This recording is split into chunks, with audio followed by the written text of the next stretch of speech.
Hello friends, welcome back to my channel. मैं हूं साइदा नफीस और आप देख रहे हैं गॉड इज़ ग्रेट चैनल। खुदावंद के ज़िंदा जलाली और बाबरकत नाम में आपको मेरा दिली सलाम। मेरा ईमान है कि खुदावंद के फजल करम से आप खैरियत से होंगे। आज की वीडियो में हम सीखेंगे कि यीशु जैतून के बाग में खुदा से क्या दुआ करता है। वीडियो को अंत तक ज़रूर देखिएगा और अगर आपको मेरी वीडियो अच्छी लगे तो लाइक और सब्सक्राइब ज़रूर कीजिएगा ताकि आपको मेरी नेक्स्ट आने वाली वीडियो सबसे पहले मिल सके और आप अपने ईमान को खुदावंद पर और ज़्यादा मजबूत और पुख्ता कर सकें। चलिए चलकर शुरू करते हैं अपनी वीडियो को और सीखते हैं कि यीशु जैतून के बाग में खुदा से क्या दुआ करता है। इस हवाले से कलाम मुक़द्दस में हमें क्या दर्स मिलता है। बाप और बेटे और रुल कुद्दस के नाम में आमीन। मुक़द्दस लूका की इंजील उसका 22 बाब 39 आयत से 53 आयत तक। कलाम मुक़द्दस में कुछ यूँ लिखा है। खाने के बाद यीशु जैतून के पहाड़ पर एक बाग में गया। उसके शागिर्द इसके साथ थे। जब वो वहाँ पहुँचे तो यीशु ने उन्हें कहा, दुआ करो कि आजमाइश के वक़्त मजबूत रहो। फिर बाग में अकेला दाखिल हुआ और घुटने टेक कर दुआ की, ए खुदावंद, अगर तू चाहे तो मुझे इन दुखों और मौत से बचा ले, लेकिन मेरी मर्ज़ी नहीं बल्कि तेरी मर्ज़ी पूरी हो।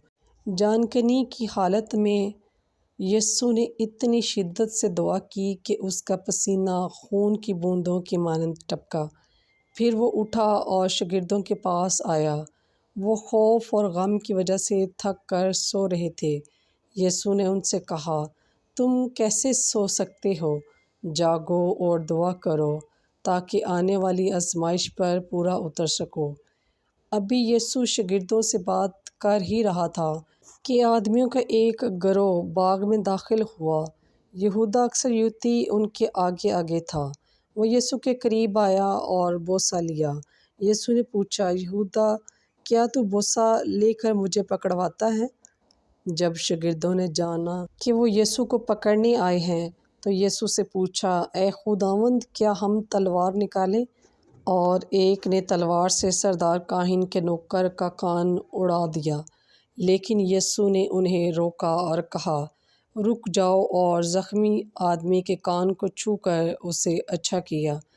तब उसने गिरफ्तार करने वालों से कहा, तुम तलवारें और डंडे लेकर मुझे पकड़ने आए हो।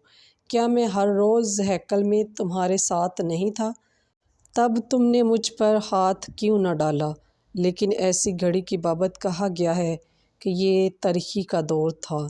बस पाक कलाम के पढ़े और सुने जाने पर खुदावंद की ख़ास बरकत हो, खुदावंद का शुक्र हो। खुदावंद इस कलाम के वसीला से आपको मुझे बहुत सी बरकत से नवाजे। अपना और अपने प्यारों का बहुत सारा ख्याल रखिएगा, दुआओं में याद रखिएगा। खुदा हाफिज़।